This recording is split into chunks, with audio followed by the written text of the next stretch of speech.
월세 200만원 빚쟁이 이상민 미우새 도움으로 간접 해명 빚쟁이 콘셉트 가져갈 전망. 테나시아는 서예진 기자. 이상민이 빚쟁이 콘셉트를 계속해서 밀고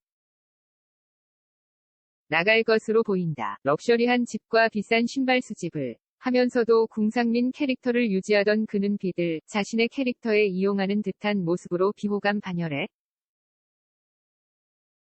올랐다. 하지만 이상민이 내놓은 간접 해명은 여전히 자신이 가난하다는 입장이다. 이상민은 자신을 향한데 중위 날선 반응을 의식하고 있는 듯하다. 27일 방송된 SBS 예능 미운 우리 새끼 미우새에는 이상민의 집들이 모습이 그려졌다. 이날 최근 욕을 먹은 적이 있는 사람이라는 탁재훈의 질문에 이상민이 손을 번쩍 들었다. 다만 김희철이 이상민 형은 억울하게 욕먹은 것이라고 하자 이상민도 이에 동의했다. 이후 거실에 놓인 금고를 발견한 김종국이 형 집에 훔쳐갈 것도 없는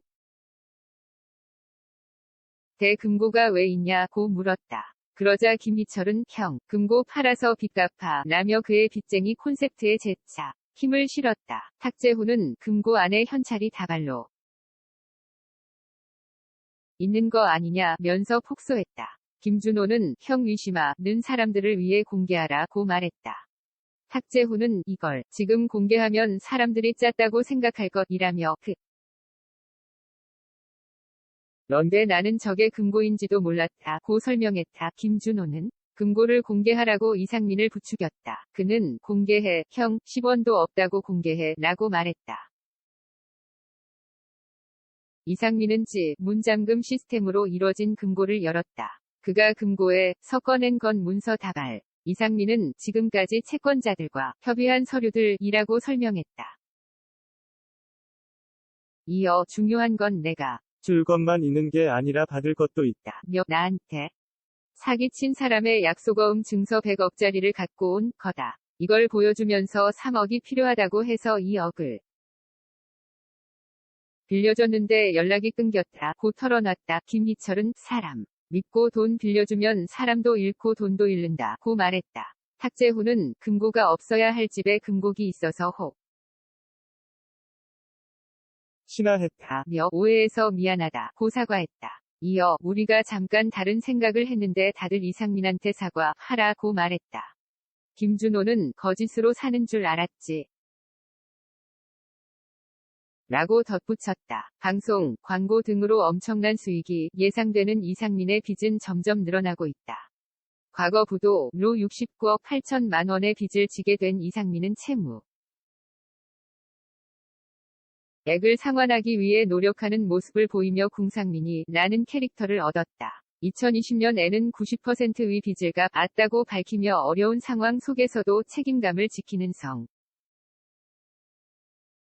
실한 이미지를 다졌다. 하지만 빚을 거의 다 갚았다고 밝힌 이후로도 그의 빚쟁이 콘셉트는 이어졌다.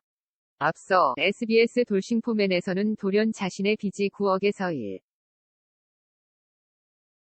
6억 4천만 원으로 불어났다고 밝혔다. 일부 시청자는 가난을 파라셀링 포인트로 삼고 있는 것 아니냐고 지적했다. 잦은 이사와 명품 신발을 모으는 등 그의 앞뒤 다른 모습을 두고 진정성을 의심한 것. 하지만 이상민은 궁상민 캐릭터를 버리지 못하고 있다. 미우새 측에서도 이상민의 캐릭터 유지를 돕고 있는 분위기. 멤버들은 물론이고 제작진 역시 그가 궁상맞은 콘셉트를 보일 때마다 짠하다, 안타깝다 라는 등의 자막을 적어 넣는다. 이상민이 스스로를 가난하고 처량하다고 느낀다면 그것까지 비난할 순 없는 노릇. 하지만 호화로운 생활을 하면서도 가난을 호소하는 그의 모습을 시청자는 어떻게 받아들여야 할까? 또 한 번 가난하다는 장을 내비친 그의 간접 해명에도 대중의 반응은 여전히 싸늘하다.